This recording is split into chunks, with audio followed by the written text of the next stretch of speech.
At Mimi's Glam, your beauty is guaranteed. We offer hair and makeup services for all ceremonies. We can also find you at your location. Contact us on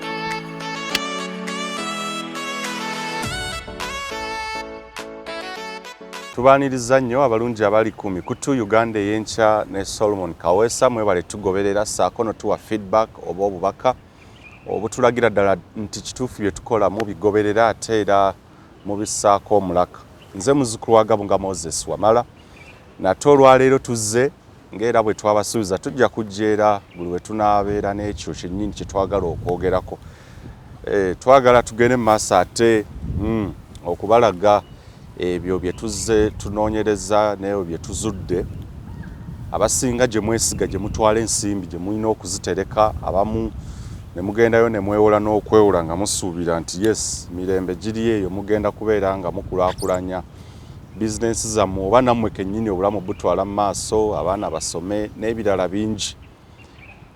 Case in point ensonga ya Centenary Bank y'emu ku ezo ze twafuna ku desk zaffe. Of course as we speak stories imperative ezitweyongedde oba ezeyongeddewo ng'ate ezimu zivaana mu banks ndala ate ne tufuna n'omukisa nti waliwo ne bannamawulire bannaffe abatandise okufuna stories ezimu ku Lodwin Nsubuga namulabye nga alwana ne Equity Bank. Ate waliwo era bannamawulire be bamu naddala ba bloggers boogenda okwesanga nti bo baakugiddwa okugenda mu maaso n'okuwandiika ku nsonga zino. Emboozi eno yaleese bingi mu maaso gaffe ne tuzuula bingi nnyo era bye tugenda okubeera nga tubamenyeramenyeramu olwaleero n'ebirala bwetyo tugende nga tuwaya muganda ngesomo nsabo namusize kuba tulaba ku mikutu ate tugende mpola mpola bwetyo emboozi egw'amakerenda. Abatulaba ku mikutu gino gyombi Uganda ey'enkya ne Solomon Kawesa nyongera okubaaniriza mwebale mukoze kyamaanyi okubanga emikutu egyo mugifudde kye giri olwaleero mwebale n'okubanga mufaayo okugoberera ebyo bye tukola ate n'okubanga musobola okutubuulira ebirala ebikirako ku ebyo bye muba mulabye ne muga nti abange na kino gye kiri mbadde temunnakiraba yonna tujja kuba tutuuka nga bwe twabasuubiza naye nga bwe twalagaana mu kugenda wali nti tujja kutuuka zizino zituleese tugguse okulaba nga ensonga zigenda mu maaso. Mbaniriza nnyo mu linnya lya Mukama waffe mbaagaliza okulaba n'okuwulira okw'emirembe. Weewaawo obubaka bwe twafunye of course okuyita ku mikutu egitali gimu ku Twitter bubaka bwa njawulo, Instagram comments za njawulo ne mu inbox zennyini ezaffe eza bulijjo TikTok comments bwa njawulo ku YouTube comments za njawulo Facebook egambya ku mikutu gyonna we twateeka video eya Centenary Bank of course kye tuyinza okugamba nti obufere n'obunyazi yadde ng'ekigambo ekyo we twogera kirina gwe kinyiiza balabanga kinene nnyo naye it is alleged era we twakyeteekawo nti allegations tulina okunoonyereza ku Mukono branch Centenary Bank of course claims ezaaleetebwa mukulu Eric Kiwanuka ng'atugamba nti waliwo engeri abakulu omuli branch manager loan office engeri gye baakonnivinga ne police n'abakulu abalala okumuteeka mu nkomyokomekereza nga properties ezigenze nga bazezizza. Reactions bannange zibadde empitirivu era tubeebaza ne mu WhatsApp buli wamu amasimu ge mutukubidde era tubakakasa nti volume ongere nga muzeta tugenda kukola ekisooka nga buli wamu at least tumuwa omwaganya tulabe nga tulabe tutya bwe tutereeza nendo za Solomon kano kankajyo ddala okulu alime kutwala nti amazima amatuufu tuli mu kuspoilinga tetulina kye twonoona tetulina business kye twagala kutta. Buli mboozi evaayo n'ekolebwa bannamawulire oyo gwe kinyigiriza ye alabanga kuba kumwonoonera so nga ate oyo abaayogerwako alabanga kye kimutuusa ku justice kati kibanjuyi zombi wabulaffe obuvunaanyizibwa obwaffe kukakasa nti gwe twogerako olina naawe kyotugambye ku nsonga nga bwegenda mu maaso ngera bwe mwabiraba mwamanya ki Centenary Bank kyeyogedde response yaabwe naye keesi emu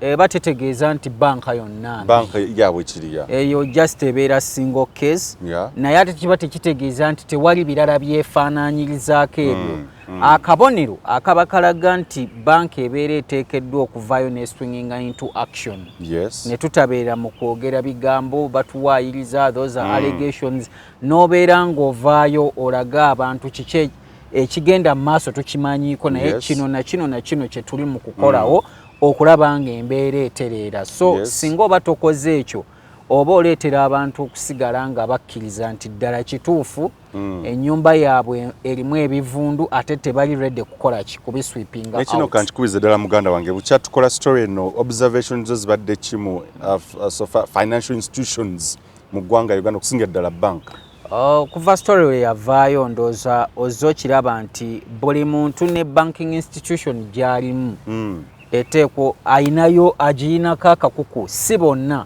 naye mulimu abagamba nti nze kino nakifiirwa olw'ensonga eno n'eno simanyi oba tunaakitwalira oluusi mu butamanya bw'abakasitoma naye ate bw'otunuulira amateeka agagaidinga okubeerawo kwa banka ne guidelines Bank of Uganda ze yateekawo consumer guidelines ezo omuntu akolagana atya ne banka waliwo ekikakata banka okubanga ensomesa ku biki bye ngenda advise me bwe mba ngenda okufuna loan buvunaanyizibwa bwa banka okungamba no loan eno ojagala naye kino na kino fe tubadde tuteesa wandikoze bwoti ne bwoti naye buli loans officer ajja gy'oli afuba kulaba nga otwala loan nnene yasobola okufuna commission omungi ate gye biggweredde ne commission gwe bafuna abamu takyabamala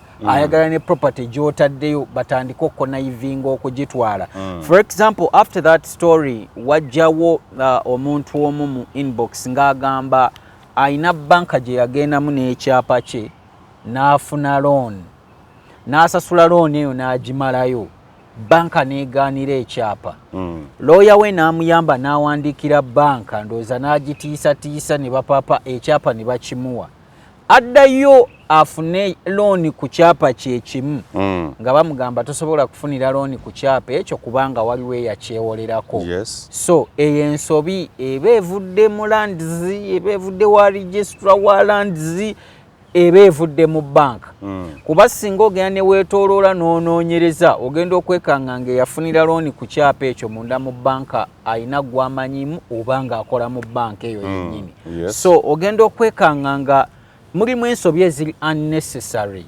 ezize zikolebwa mu banking institutions ate ekiruma nti buli omu tayagala kumwogerako yes fenna twagala protectinga amannya ge tukoze oyagala obwesigwa bw'abantu naye obwesigwa buno tosobola kubufuna ng'ennyumba yo tonnaba kubanga ogiyonjako ne mu mateeka etteeka erifuga Financial Institutions Act ennyonnyola bulungi ku nkolagana yange ne banka omuli ebintu okube to be fair to me fairness eyogerwako okikutta otya ontwalaganyiza otya singa tubeera tugenze nsaidia ne mu agreement zenteekeddwa okukola ne bank buli kimu kiba kirambikiddwa naye oteekeddwa okubeera fair to me byoteekawo tewali mbeera gy'oteekawo egenda kubanga ereetawo inconvenience gyendi kwegamba we siisobole ngamba naye is this happening today oba amateeka tutunuulira matunuulira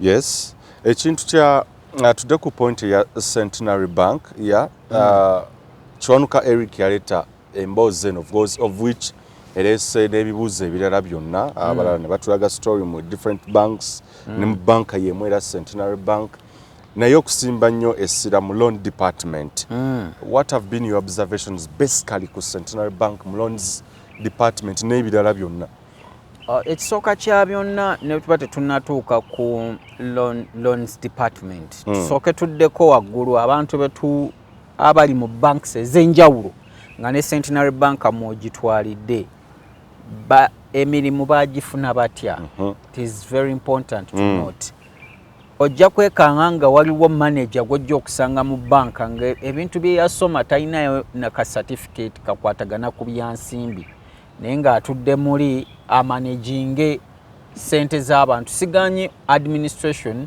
teweetaaga kuba nnyo nga omanye ekintu ekyo, naye n'okuba headmaster w'essomero era okakatibwako kubanga wasoma ku busomesa. Kati ekyo ekintu nkyakyebuuza, nyali mu loans department wano, mwafuna bufunyi mwana ng'alina diguri n'aleeta omululu gwe ne mumuteekayo ng'asobola okusaggula abaagala looni, oba muyina specific qualifications ze mutunuulira? Simanyi etteeka libagamba ki, naye mu ndowooza yange ennyangu buli muntu eyandibadde mu banka ng'adiringa n'ekikwatagana n'essente yandibadde ayina obumanyirivu obw'ebitabo n'ekkalaamu ku kintu ky'agenda okukola. Simanyi gwe kyoyinza kukyogerako, naye nze bwe ndaba recruitment is very important, is very key. Ku story eno nakyanzigudde amaaso okuggulawo okulaba nti yes ba branch managers n'abantu bonna abasinga bwe tugamba nti qualifications baleete empapula zaabwe tuzitunemu tulabe. Ogenda okulaba abamu nakuwaliwo nga oli branch manager naye ng'ali mu obukugu abulina mu bya bulimi, obukugu abulina mu bya of course bya IT, web development, ninabe nalabye ngamba developing programs eza computer nenga ye branch manager nenga ye gwe tugenda okwesiga ne branch eyo ne center ate nga bw'ofuna ebizibu ogenda kuddukira wuwe gw'obonnyonnyola. Very good. Kati agenda kutandikira akujjukize nti oba oggulawo account wandibadde okola naye ali green, ayina okugenda wali ku customer service bakuyambe. Siganye gwe mulimu gwa customer service ne waliwo ensonga ekulanga eya Eric yali etuuse ku level ya managing director oba akulira particular branch eyo yakolawo ki ng'omusajja mukulaja n'akwagamba ate ye muntu y'omu allegedly eyalina interest mu property. So how are we going to deal with that? Ekirala ekibuuzo ekikulu about the recruitment tukimanyi mu Uganda, simanyi ensi ndala bwe kiyita, naye Canada gye mmanyiko sofa gye nnako evidence nti kizibu nnyo okukola ebintu byakiyita mu luggi ebyo nti nina Solomon Kaweesa NTV nsobola okuyingira n'enkola ntya mu bazungu yonna mu bazungu yonna eno essimu bwe bagamba nti screen nzirugavu eba nzirugavu bwe bakugamba nti eno jiiko eba jiiko be bazungu. Kakati kye nayongedde okukola mu story ya Centenary ebibuuzo bikyali bingi nti abamu bwe tuba tutandise okukuba ebituli oba torch mu ono yayingira atya nti Eric wagenda ku Centenary Bank headquarters alaga nti waliwo okumuwanvuya okola kutya komawe enki ensonga zo tujja zikolako ate kati ddayo kola oti. Ekimu ku biraga nti newe twakolera emboozi eno ekintu kya Eric kyali nnyo ku Centenary Bank both ku main branch ne Mukono branch kubanga bw'ŋŋamba nti yatuukako wano nga amumanyi tali omu naye alina neyakolako Emukono eyazzibwa eno gwe yatuukako still ekintu ne kiranduka okutuuka ku point eyo. Ekibuuzo ekitannaba kuddibwamu lwaki akawunti eyasigala nzigale? Centenary Bank ne bwe yavaayo negamba nti abakozi abaali bakyankalanya akawunti ye bagobeddwa. Teeka akyawe etteeka ligamba ki ku akawunti y'omuntu bw'ebanga eggaddwa? Ye akawunti y'omuntu bw'eba yakubeera frozen oba kuggalwa etteeka ligamba ki? Kubanga waliwo etteeka erigamba nti olina okumuwa notice ya nnaku 14 okuva ku date woki announces nti gundi akawunti yo ekolebwako kino na kino na kino. Tetuganye waliwo fraudulent activities ezaali zigenda mu maaso ku akawunti ya Eric zaga nti naye yali tamanyiiko. Banka bw'ozimanyako you just freeze oba omuntu omunotifying nti account kino na kino na kino kigenda maaso olw'ensonga eyo tugenda kukola ekyo nakyo ekibuuzo kiri awo. So tenyawo okumaliza ku recruitment oyinza okwesanga Eric allegedly ogamba nti bamutosinga tuyinza okwebuuza waliwo connivance nti bwajja ku mapeera eri abakwatagana waliwo chain yawo nti oli yakubira oli naga nti eno wali akalimu bwekiti ne bwekiti possibility weeri wembeerera nga ndi ku level ya bank manager kitegeeza ne ku headquarter amanni nabemmanyiyo bwojja nsobola okukuba akasimu ne ŋŋamba waliwo no wano ebintu byansobyeko naye omuntu oyo bwajja nnyambaako ye Uganda gye tulimu olwaleero nga yatuuka wali ng'oli already ensonga agimanyiiko. I'm just assuming ng'ensonga agimanyiiko wabula n'agenda maaso n'agamba oli muntu wange n'asigala nga frustrating ono ne yeerabira kali Bank of Uganda guidance gyemuwa to be fair to your consumer. Okitegeera tugende ku observation yange endala gye nsobola naawe okubeera nga nkwolaba oba eri valid. Simanyi oba banks zino zigoberera abantu kati Solomon tukimanyi abakulembeze gyonna mu mateeka bwe tufuna nti minisita tulina kye tulina the audit baba beetaaga oyita mu bingi then ate neobanga oli mu office we audit obugagga bwo bujja mu ze tukuwa kyenjagala okwebuza loans officers oba branch manager nawe omuntu yenna owa bank bw'ayingira nti kati ayingidde 2012 2013 omusaala gwe tugutegedde for instance 10 million teba na 10 ba loans officer it's hard okujjako nga bemanyi bali mu banks njavu naye 10 million loans officer no it's too much kakati loan officer bwe tutuuka olwaleero nti ayina ettaka wano ayina ettaka wano ayina apartment ayina avuga hariya ate si yabbanja otandika okwebuuza space eyo simanyi oba abakulira banks kakati ngenda mu ba GM oba general management directors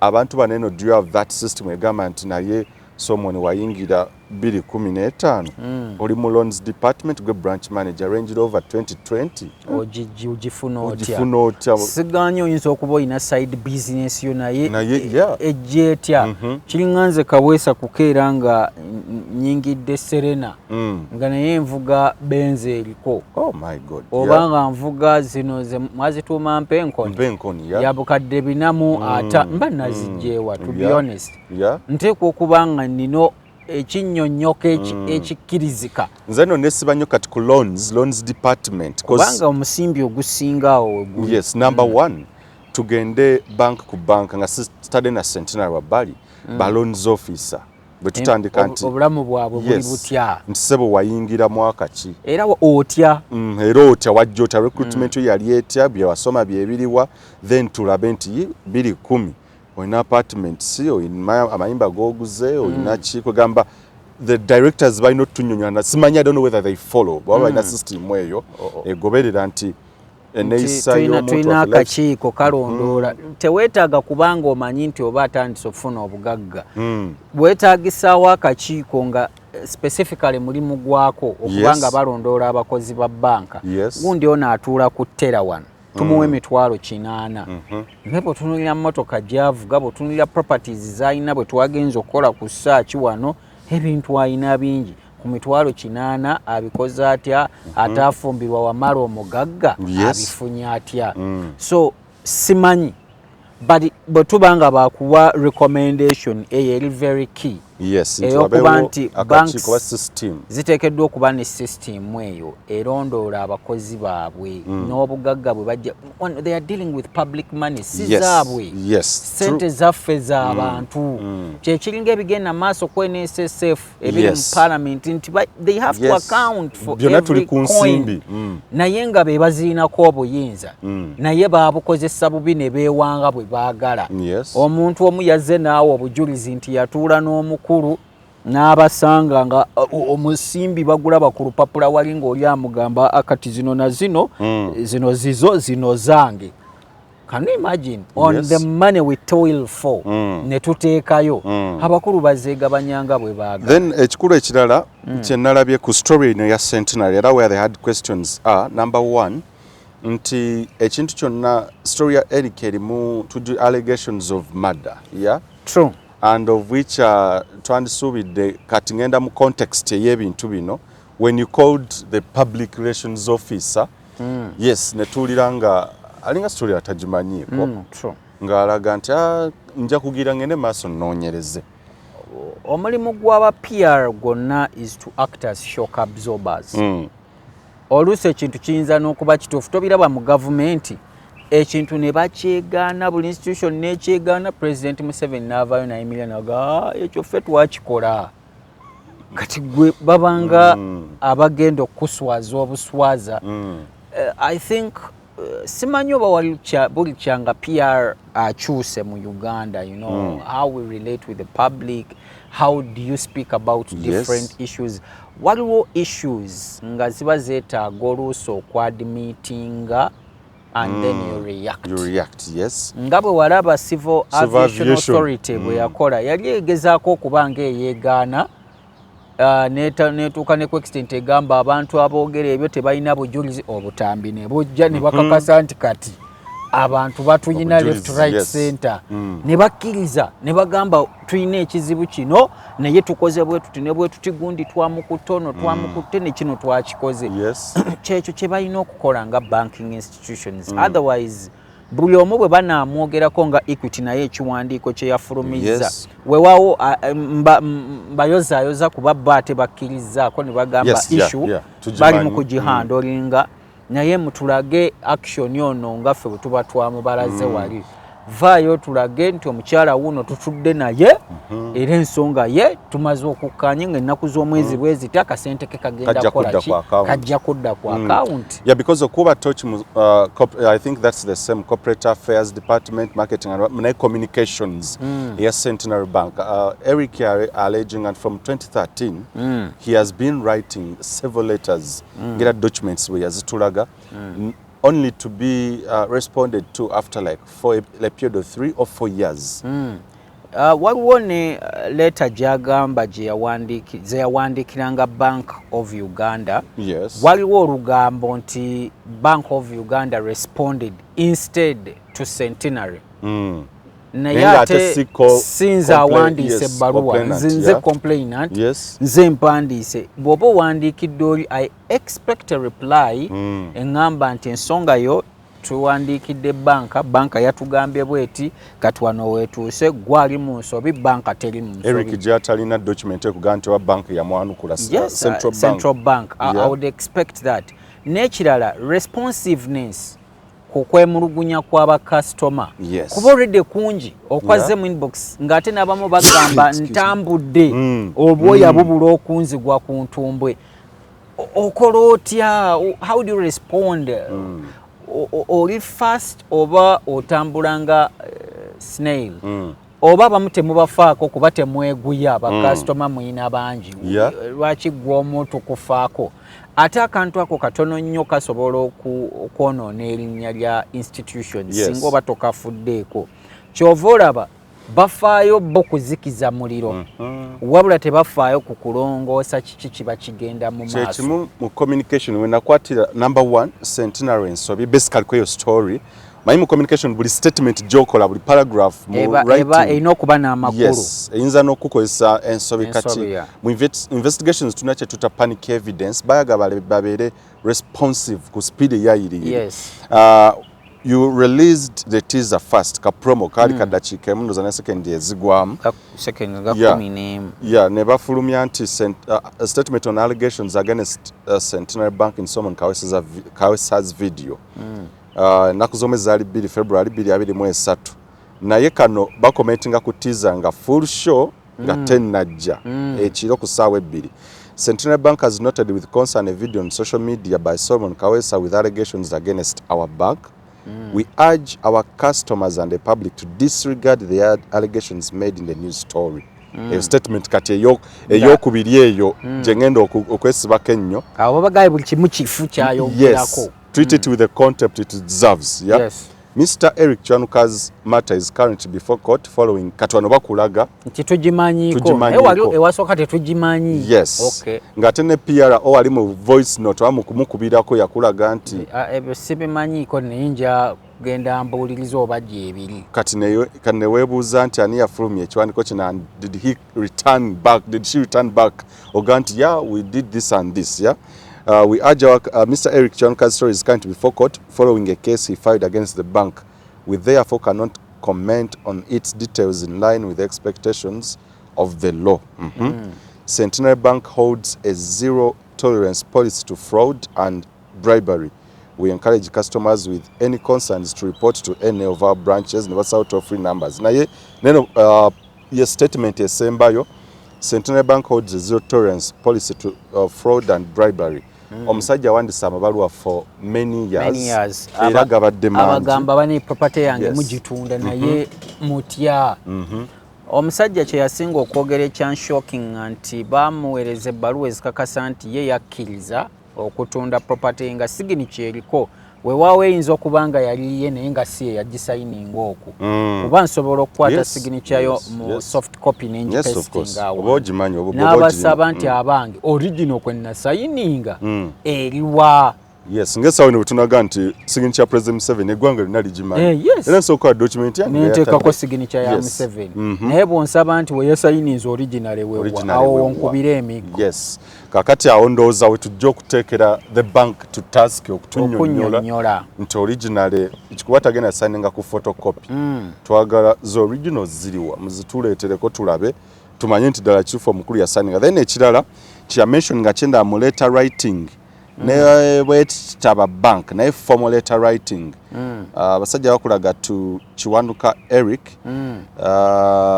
Eric ya CK then ajeno nga assigninga Kiwanuka Eric ya C eyasinga bwa signinze naye kuleta endala era nga bakulaga nti ba addressing de Kiwanuka Eric nato wa C mulete endala kitegeeza baluwa yagenda wa muntu mukyamu. Yes, abantu ba mirundi ebiri abo bakola ki bantu babiri banjawulo then muleta zonna okay yeah waliwo ne kino naye simanyi mu mateeka era nkimanyi nti Solomon Kaweesa ne Kaweesa Solomon baawukana era mu document gye bamwanukula ennaku zomwe zaali 2 Ogwokubiri 2017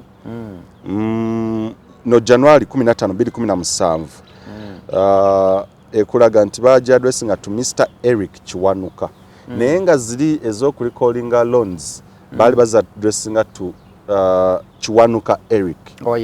Then Centenary mu formal documents za jensubi eri formal erina letterhead erina of course akabonero ka erina mu colored okwawukana ku zi photocopy ziri erina wansi kyewandise the formal communication nti erina letterhead ne bakulaga nti ono ba addressinga Eric Kiwanuka not Kiwanuka Eric gwe bazze bakulaga nti ba so mu mateeka bazze boogeraganya n'abantu babiri banjawulo. Yes, so kakati ekyo we need ekyo nakyo okumanya in terms of the communication department. Yes, kiba kyetaaga okuba nga kitegeereka erina okutunnyonnyola tutegeere tutegeere then ekya ndoza tukita mu corporate affairs. I don't know when but directors oba CEO oba general manager wabaanika tugeze nga kati wa Centenary Bank mukulu Fabian lwavaayo ko ne yenyigira mu nsonga dawunaga nti I've heard about this story. What is the story? Muchala jangu gundi jangu je twogere tulabe. I've never seen ekifaananyi kya GM wa banka yonna mu Uganda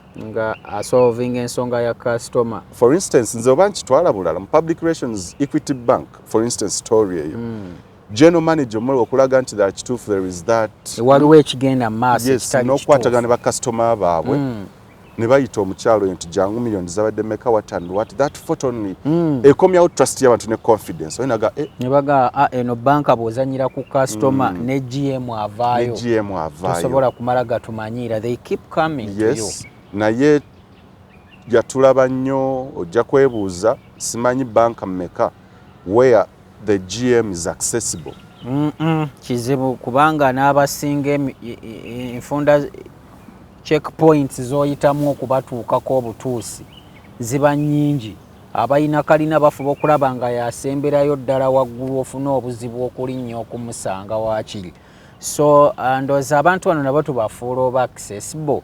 Kale bwe tuba tetusobola kubafuula accessible tufuule PR department yammwe very accessible kuba bw'oyogera kagambo public relations sikusuubira kubanga oyogera bwogezi na kuwandiika kusuubira nga gwe omuntu asobola n'okutuukako olwaleero ndowooza ekyateyo poliisi ekikoze na bulungi kati nnyo muganda wange somo kati nnyo kasoke tumulemu kati nnyo tujje tweyongereyo. At Mimi's Glam, your beauty is guaranteed. We offer hair and makeup services for all ceremonies. We can also find you at your location. Contact us on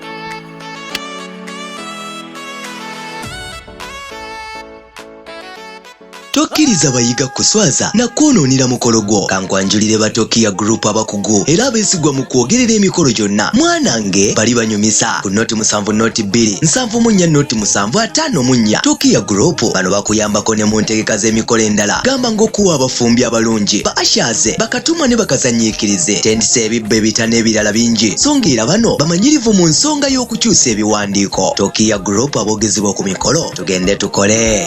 Yes, muganda nsomo ni wadochanga nti police yo elinengeri gye kuttemuuko in terms of public relations. Yes, nti olwaleero omuntu wa bulijjo asobola okugenda ku police n'ayingira office oba eya Luko Wesigye. Yes, yeah, by the way, Freddie. Eya Patrick Onyango eyenanga sinnamanya nnyo naye si musajja gw'olaba nti muzibu w'okutuukako. Yes. Oba oli awo nga Luko akubidde essimu nti bannange egindi eri ekizibu bwe kiti. Abantu naye ffe nga poliisi bannaye ekifaananyi n'akikuweerawo ogenda okukola ng'omanyi nti poliisi ebadde erina kyekola ki kyejjeekolawo abantu we batuukiddwe okutuukirira omwogezi waayo. Kati kino kirina n'okuyingira mu bitongole ebirala mpola mpola obeere nga omanyi waliwo n'ebitongole bye tutamanyi nti ani akyogerera nga tumumanyi naye nga yasaba omulimu ne bagumuwa tafulumyangayo yadde statement takolangayo yadde tafulumyangayo yadde header ya company abalage bwefaanana ku social media nga we bali bakola omwezi guggwako n'afuna ssente n'akola report awo ez'okukolerera n'awaayo as in institution ebeefa. Noza ekyo nakyo kikulu nnyo mu public relations nowadays mu Uganda tuli more of ku document kufulumya kwegaana bano batuwandiiseko kino ina document kimufulumyawo ekiwandiiko. Yes. So nekyo tukitunya nnyo nti general managers general manager director I thought nabo balina better slow down. Olwaleero nze nsuubira nti Centenary Bank bwebanga ekintu kino kyali kigikwatako nnyo. Already ebigambo bye nandibadde njisuubiramu ebitalimu ekyo kiwandiiko ebya we have a case in court. Nandibadde nsuubira kuba nti institutings akakiiko kaddeyo kanoonyereze ku branch eyo ne case y'omusajja okusinga okuvangayo okwewolereza obwewolereza abannange ffe tulina naffe empapula zaffe omusajja oyo alabika alina naye we yakola ensobi ekyo kiba tekigenda kuzimba institution. Nze nkakasa nga twetaaga okuddawo tugambe tuli mu kunoonyereza ku bantu bano nti yes twakizudde after bwemuba mukoze report nti agundi yali awaayiriza general manager kino na kino tunoonyereze ku property eyogerwako ani yagigula bw'okola search eva mu mannya gaani nedda mu mannya gaani era baayogerako ba bulimbo oba we need to know all this kuba kino ekintu kyalimu n'omuntu okufiirwa obulamu and I'm very sure family eyo tennaba kufuna justice olw'ensonga nti omusango bwe guva mu court of appeal yagugoba neeguzzaayo wansi mu high court omulamuzi eyaddako agenda okunoonya obujulizi obuli mu musango nga tabulaba. Kati tuba tulina ate okuddayo okunoonyereza buto ddala baani abatta omuvubuka oyo Isaac Kato. It is also very important. Ndoza n'ensonga eno nayo nkulu nnyo ekyokubeera responsive okubeera nga respondinga ne mu kiwandiiko kino ekyoga nti to disregard the allegations in that of course kyenandisuubidde nga se Equity for instance we yageze nti Audrey Nsubuga munamenafu yakubye nnyo post kumu afterwards ne baleeta communication is detailed.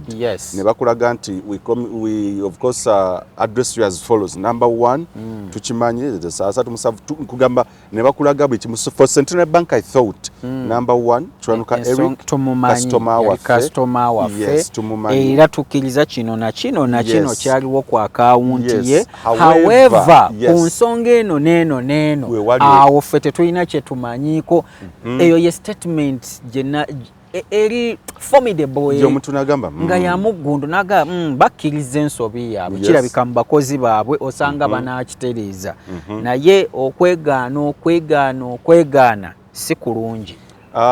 We had still public relation wise ennaku zino bakozesa nnyo to attack ne bakwata nti bamanyi Solomon Kawesa ne Wamala naawo ne bakozesa channels endala okujja okwattackinga yakugira nti no byemwogerako si bituufu balina kiriki yaabwe nina bemanyi balina ku payrolls za certain organizations and companies buli ekijja bo balina nga bo batandika okuwandiika against you n'ebyokola mwe muli awo okukola kino na kino biringanga bya politics nti NRM babanika kiriki kaabwe akatakinga babatakinga ku social media vis-a-vis no that's what is happening mu politics. It's okay because that's how politics moves. Naye wano nga mudiringa n'ebyaffe muba mwetaaga public trust. Ekirala, according to the volume of reactions received, someone community ogiraba otya? Do you see the loan departments, the money lenders, of finishing up our communities, or bakitwala nadda nti people are distressed, bantu bafunye stroke? As a journalist, mu perspective kyolabye, do you see loan departments nga ziri eggwanga lyonna? Tonnawulirako ku bantu beetuga olwalooni. Tonnalabako abagagga ab'amaanyi wano lwensobola okukumenyera abeekubidde n'endulu nga baddukira ew'omukulembeze w'eggwanga olwa property yaabwe ebeegenda okutwalibwa mu bumenyi bw'amateeka nga banka ze zibikola. Omugagga omu mwamulaba, saagala kumumenya manyi, naye nga yali asasula genuinely. Naye ne baagala okumutwalaganya. Oyo mugagga namanyikiddwa n'okumanyikibwa w'amaanyi. Alina n'amaanyi, asobola n'okuba essimu ewa gavana n'amugwa, simanya tulina gavana.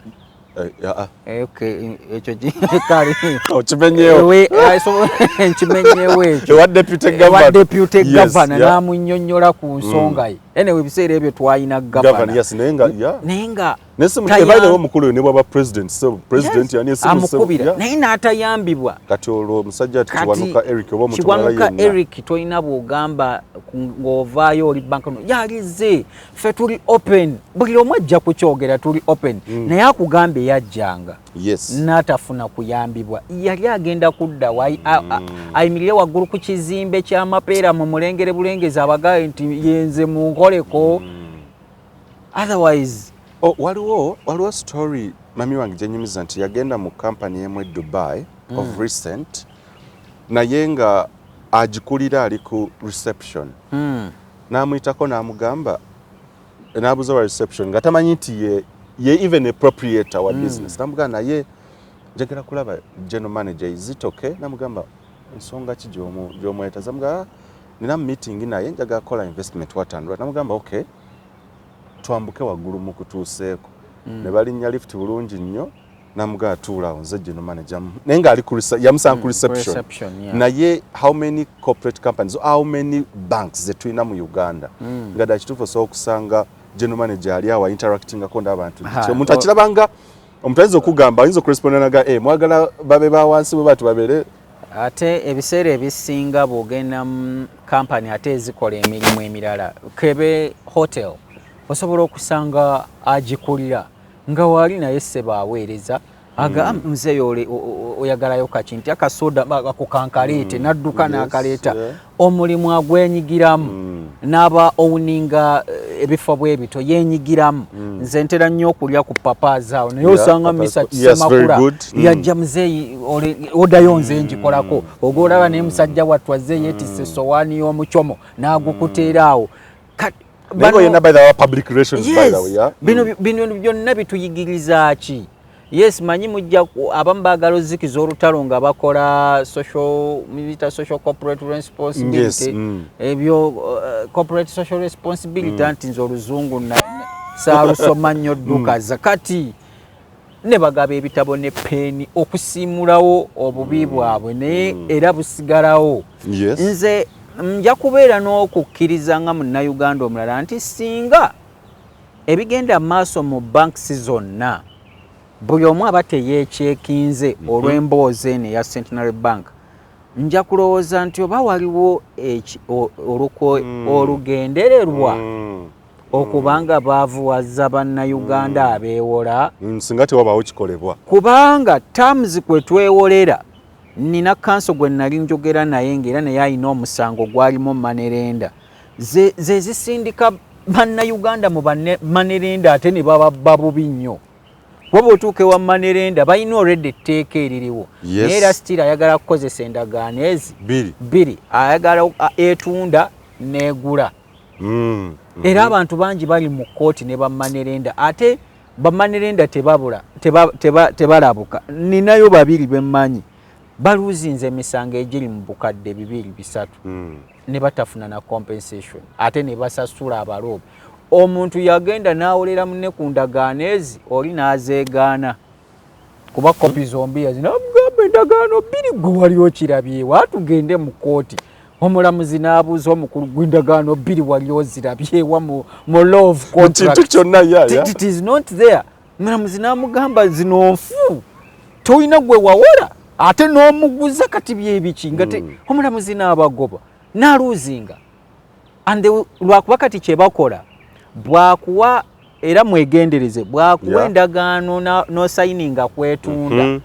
agenderawo bweba nnyumba akyusizaawo ekyapa trust me kuba oba otaddeko omukono gwo ng'okkiriza akyusizaawo era ogenda okumalayo ssente ng'alyoka akugamba kati ate nange kankuwa empapula za transfer aba yakyusa dda kubanga nze nakulaba ŋŋamba nti teri banka simanyi banka zinannyamba teri banka ekuwola ng'olina omusingo ekusabira omaleyo looni kiringanga musawo okukusabira kuwona anaalyawa mbu ne banka bwe zikola mbu era oli aba ku mirembe maaliya nga bwajjudde neema singa omusajja ono looni egaana eyo property wasava waayinaawo abantu bangi nkugambye tukyali mu bagaggaawo ow'erinnya kati ninayo omugagga atalina linnya naye yaluuzingako property ya 5 billion worth apartments abasajja ne bazitunda genda okuddayo mbumalayo looni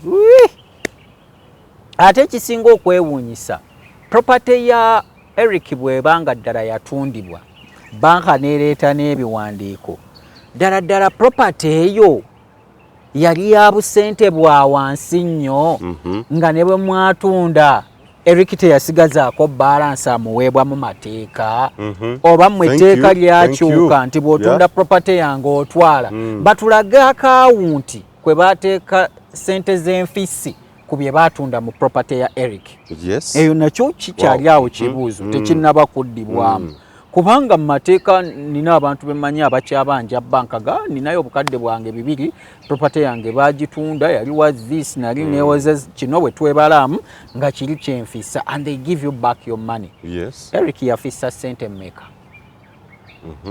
ekyo kibuuzo tekinnaba kwanukulwa n'ekibuuzo ekirala nti Eric okuviira ddala 2013 okutuukira ddala zze mu kooti yakoze atya simanyi where Centenary Bank oya appearinga wona oba n'omukulu oyo mutwalira kuba essaawa eyo nandisuubidde nakati bw'abeera nga Eric for instance ddala kituufu alimba bannamateeka beeteeseteese okumuggulako omusango right now bw'ababangira nga ogw'okusiiga erinnya lya banka enziro bw'abeera nga ddala kituufu omusajja emabega yonna twakurespondinga ogambe we didn't respond that's an allegation of which that's defamation respondinga era no signinga na konti or receiving I thought anadde nindiridde okulaba nti essaawa yonna kiwanuka Eric awawaabiddwa lwa defamation okudefaminga banka watandwat eri mabega yonna claims yateeka weraga nti Centenary Bank mbatadde on the spot muveeyo munnyonnyole nagawe mba nimba mujje mundage kino na kino kyensuubira nti omusango oguli mu kooti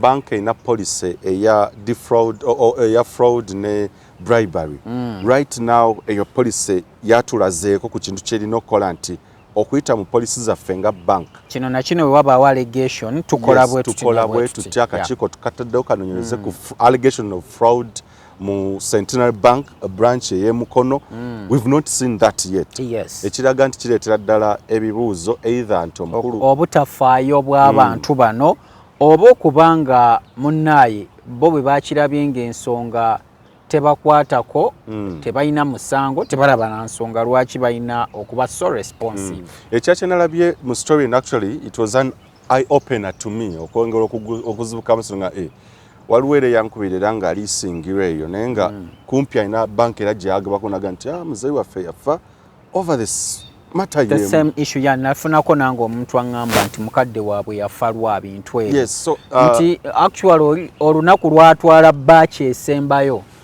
lwe bamugamba property twagitunda dda naye ng'abadde ajja asasula genuinely. Ekintu ekyo kiruma okujjako nga kiri kagenderere nga waliwo abalala abakimanyiiko nti yes ekyo ffe twakitegayo. Twetaaga okubaako kye tukola, tulina okutereeza ebigenda mu maaso. Otherwise community egenda beera mu emotional distress, financial distress. Abantu bajja kudda ku nkola y'okukuumira ssente mu nsuwa singa tetwefaako. Ate already abanene mu gavumenti bo bazikuumira mu bisenge byabwe. Osanga oli ayina box ya $, ayina box ya euros, ayina box ya kino ne weebuuza lwaki tazitwala mu banka. Kuba aba w'amaanyi akuba akasimu mumperezeeko kiro 5 nti bazitumiza mu kiro. Ne tulaba amaanyi gaabwe. N'amaanyi ga Eric when itira if what he alleges is true, ekyokugamba nti akamotoka kajjanganya kakima ssente. Oyo aba customer naye nga si yono wa bulijjo. Because seriously bwabeera nga ajja buli lunaku ndooza treatment yandibadde oke buli muya agwanda treatingibwa kyenkanyi ne treatment ya Eric nandisuubidde omuntu abankingira mu bungi. Yes, bulk banking yeeyo nandisuubidde nti wandibadde okwogerezeganya before nga account ye tennaba kubanga ekwatibwako manya ono customer waffe wa bulijjo katusooke tumukubire atunnyonnyole ku kino na kino kuba omusajja yakeera bukeezi teekayo ssente tezigendayo, so kiba kireetawo ebibuuzo mubanga abaali bamwetegekera edda. Nfe bakaweesa ababeerayo n'emitwalo 2 ozibba nonneekalizaamu. Naye ekyo kyannuma nti ebizibu ebyo lwaki tebitugwako. Nkyanonya ku civil aviation ngendewo bansabe ku nguzi naye sikitegeera. Buli woyitawo ogenda bugenzi. Naye sebansiibula na bulungi. Sigendangako ku banka ssente zange ne bazibba. Oba kiki? Nkyanoonyayo banka. Tukusabireyo essaala ey'enjawulo. Abakulu katujje tuwumbe program kuba nebuuza someone kasa agwatya mu mbi one time naye mwana wa taata. Banoonya ebizibu. At Mimi's Glam, your beauty is guaranteed. We offer hair and makeup services for all ceremonies. We can also find you at your location. Contact us on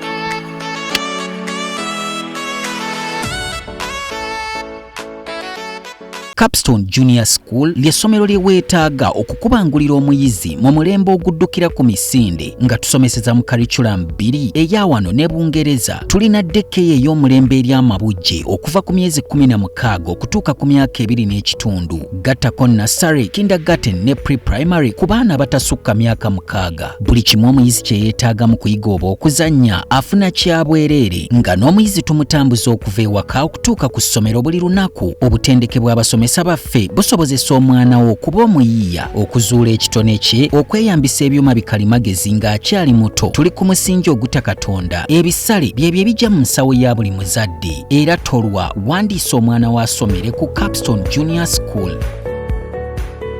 Njagadde tumbe episode eno tuleesedde binge stories zetulina mpitirivu naye era tongera okubajjukiza nti ffe tuli bannamawulire omulimu guno tugukola naye era nammwe abajja mujjenga evidence ogirina tosuubira nti tugenda kuteekayo buteeso olw'okuba ocomplaininga. No, we need evidence nti wa complaining eri banka wagiwandiikira byonna tuba tubyetaaga kugamba naffe twetaaga omulimu guno tugukolenga ddala tulina backup y'ekintu kino. Yanga story yakyo Eric bwe mwagiraba nti evidence agirina. So for us we are willing okulaba nga ddala kituufu eggwanga lino tubaako omusingi gwe tuliteekako ekintu okutereera ate nga tetugendereramu nti tulina gwe tulumya. Era bw'otulowoolezamu eyo perspective obeera nga munnayuganda atayagala tukwatire wamu nsi ekyuke. Wabula ebintu bino bwe tuba tubyogeddeko ate gwe twogerako oyina kwekubamu bwekubito kinoga ate kati biri waffe katukole bwe tuti ne bwe tuti olulala bwe tujja okwogera ate nga tukwogerako birungi. Era abantu mu Ghana nga someone bakimanye nti Centenary Bank tuli willing okubeera nga naye tujengejinga batuwuliremu batunnyonnyolemu ensonga zitambula zitya. Mmwe bwe muba muwoza omuntu kiki ekiddako ka property mutunda sinnamalayo what happens? Centenary Bank tuli very willing. Ne Bank of Uganda of course ne Bank of Uganda twandyagadde twogereko nayo bonna batunnyonnyola ensonga eno. your final remarks ndoza zamba the recommendations okusinzira ku byewafunye byetwalabye findings and everything, what would be your recommendations okutereza the banking sector mu ggwanga Uganda? Recommendations nyingi naye tuyinza okulonda oba olyawo ezisinga obukulu. Yes. Ekisooka kya byonna tulina okuyiga okuowninga ekizibu ekiba kigudde ewaffe. Singa ekyo tubeera mu kwewolereza, omanye omulimba buli kaseera alina okunoonya ekirimba okubeezaawo ekirimba ekyasoose. Kino we bakigwamu n'onoonya ekirala obeezeewo kino. Kati bw'osigala ng'oli kyovulaba abakatuli kibejjusa buli kadde. N'ogenda ne weeyabya lumu ew'omusaaseredooti, ebyo ne bikusonyiyibwa n'odda ku peegi empya. Kaakati banka zino ezoogeddwako bagende mu penetensiya bagambe bannaye ekintu kyaliwo naye tukyenenya naye tukola kino na kino na kino na kino. Ekintu ekyokubiri, nze wadde abantu abamu balowooza nti PR departments za companies zino oba banking institutions zino nyangu okutuukamu. Si nyangu. Abamu osooka kwogera linnya n'agamba ono kamuwulirize ne mulimu akuba abatugambe bannamawulire akuba ne bamuga I'm still busy nenga ayina kye yeetaaga. Kakati n'ebiseera ebisinga tebaba na willingness ekusisinkana kwogera mu kamera kuba alaba kyoyogerako kinene nnyo n'ayagala anoonye bw'anaakulemesa kuleeta mboozi ku mpewo. Ate nga nze si kyekikula kyange. Wabula nsaba departments zino eziboogerera n'okuyooyoota ekifaananyi kyammwe zongera okuba enzigufu eri public. Nti ekizibu ne bwe kibanga kya muntu buntu nga si munnamawulire yakutuukiridde mwanirize omuyambeko okubeera ng'omutambuza. In fact mwe aba public relations mwe mulina n'okusinga okuba nga muyita abantu to approach you. Nti bw'oba togenze wa customer care mujje waffe kuba omulimu gwammwe kulongoosa kifaananyi kya banka ebeere ng'etambula. Omuntu oyo bw'ajja ate fuba okulaba ng'omuyamba ensonga yebeere conclusive, aveewo nga mumativu. Bw'aba nga ye yasobya aveewo nga akitegedde aga waayi kano ndabika saakasoma nga nfuna looni ako kampitako kubeera mutuleetera okusayininga looni ng'oyina kino kifo kwa ya buuku.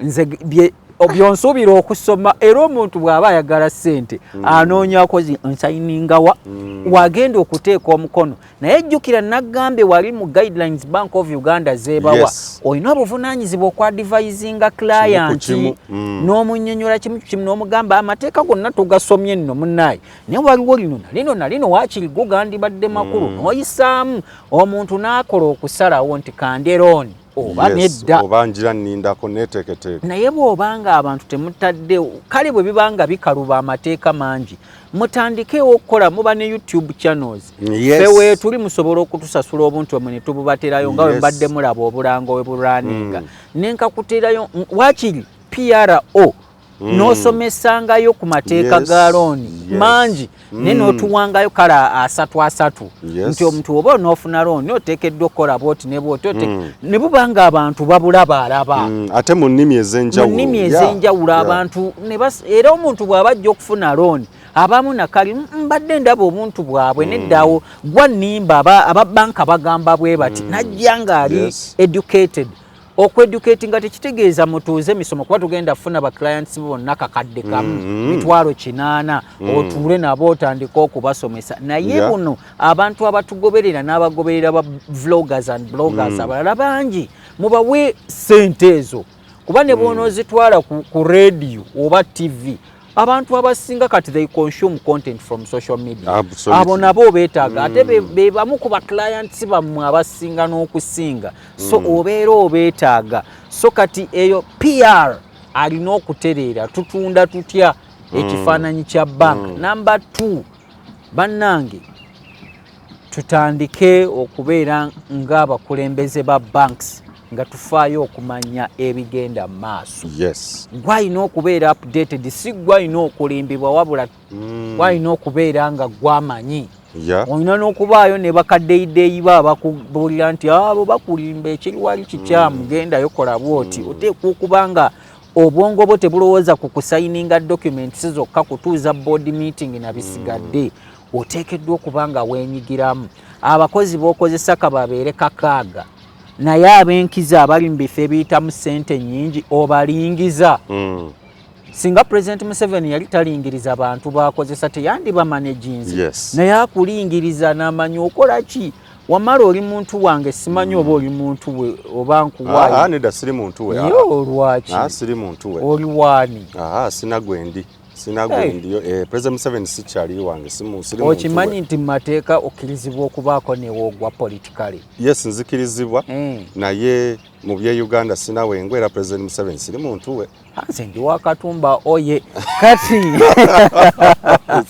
sirinaako muntu wange for now. Esebo kati ekintu ng'ekyo lingiriza abantu bano obategeere obamanye ogende okumuyita mu ofiisi omugambe gwe bakozeeko emboozi wano yeegaane mukama wange omugambe olaba dokumenti eyo ettaka lino liryo wano lino ettaka liryo bino wabifuna otya explain. Ogenda kuwa omuntu ebbaluwa emugoba nga naye yennyini teyeegaana nga teyeetaaga nagenda mu disciplinary committee. So nze byebyo ebiringa ebiri close ennyo byendaba simanyi oba oyina by'ogattako. Okugattako ku kyewadde oyogedde ekya public relations oba digital world etuvuga speed. Speed yairi tulina platforms TikTok, Instagram, tulina Facebook, tulina Twitter, buli wamu weetuli. Naye banks okusingira ddala ne organizations endala gundi ezo bazikozesa nnyo to respond ku defending and defense. Naye okusomesa ndooza kukyabulamu. Mbadde nkebera waneeno of course YouTube channel ya Centenary Bank.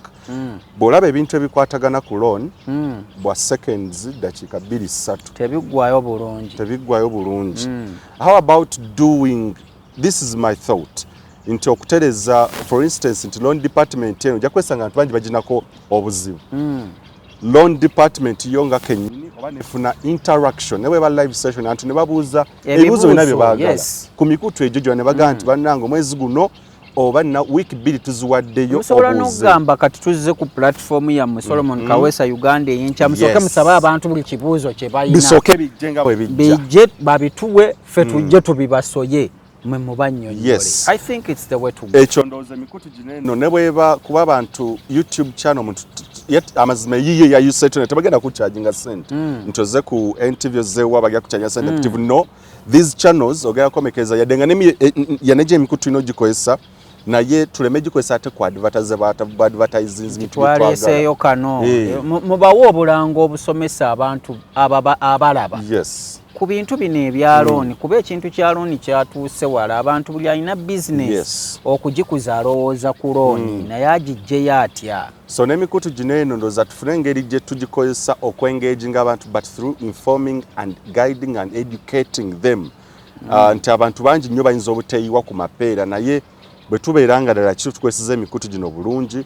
TikTok osobola okusaako katika video ka dakiika 5 dakiika 4 obeera nga buli lunaku oeducating abantu kuba kati yemu platform edduka ku speed okukozesebwa ndowooza nakyo kisoboka. Then two ekya service by umbwa ndowooza bamanyi gundi mu management by walking around nsuubira nakyo ekintu kino eno ebadde observation yaffe era bannamawulire omu batwegendeza abamu tebatwagala premises awamu naye tulina banka gye twagendako muganda wange nga PR yokka ogikwata eri ku mwaliro gwa 11.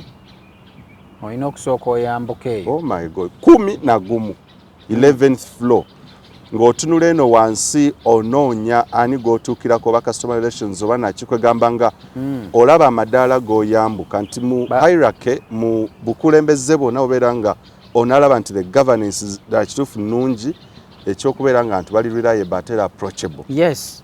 Approachable kitegeeza oli kumpi nabo era otuubidde akulira banka bw'eba yakalina gwe olina n'okuba wansi awo atambula atuuka mangu. Kibuuzo kikulu tulina ba bank manager betumanyi nga bw'aba takumanyi Solomon Kaweesa bemuyita gye naye kati abantu omuntu oli owa wansi ne bw'aba complaint ye nga ntono nnyo wa mitwalo 2 mulage nti wooli ekyo nakyo sente ze omulage nti zirina value kuba ye ziba ne value gyali ekitukozesa ekyo as per the investigation eno gye tubaddeko tukirabye nga ba bank managers baba GM mutuula waggulu nnyo komekereza nga the chain wano mulimu ba mafias oba abaana betwandise ndowooza bebe muleka wansi ate betutandikirako ogenda okukomekereza nga ate mu kiri kyo investigating nga be bamu abali mu racket eyo so nawe kenyinga so nubage nti nobeera n'abantu bemabega eno nga oyagala information y'enjawulo kwaso twatula mu meeting emogenda okulaba nga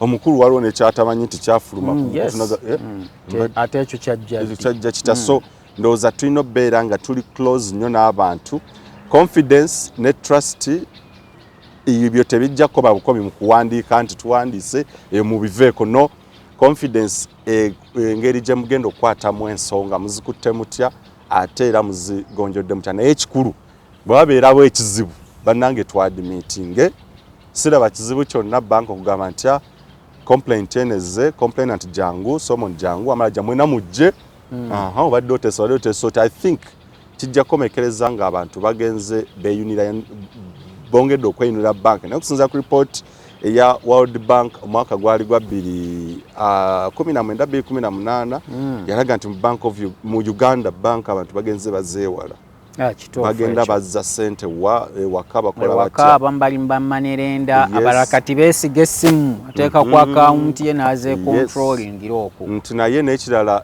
ekintu ekyo kyokulaba nti hierarchy bureaucracy nene frustrating as kati kuchenda bacho kangamba why akasente kanjira nkatereka yes so akati nekirala kisemba ba Uganda tubeere bakalaba tulina apps ezajja ezigaba loan mbulabe eyo mo sente cash simanya bikoze bitya Bannayuganda tubeere very vigilant. Mu bwegendereze kuba mubuwa access ku contacts zammwe ku bintu ebirala bajja kuba nina abantu bebayisiza obubi aba apps abo naye nabo tulijolala ne tuboogerako mu bujjuvu. Yes, nze muzukulu wa Gabunga Moses Wamala ne muganda nge Solomon Kawesa ya namba ezo buli kimu kyolaba okwo we are accessible. Nebo nze abantu mbaga nti ne wezibasame kango nteddeko WhatsApp kubasinze munamawulire atera okwebaka amangu esimbu enjiraba nga evudde Canada oba olina complaint no I pick up manya nti buli muntu akubidde ensonga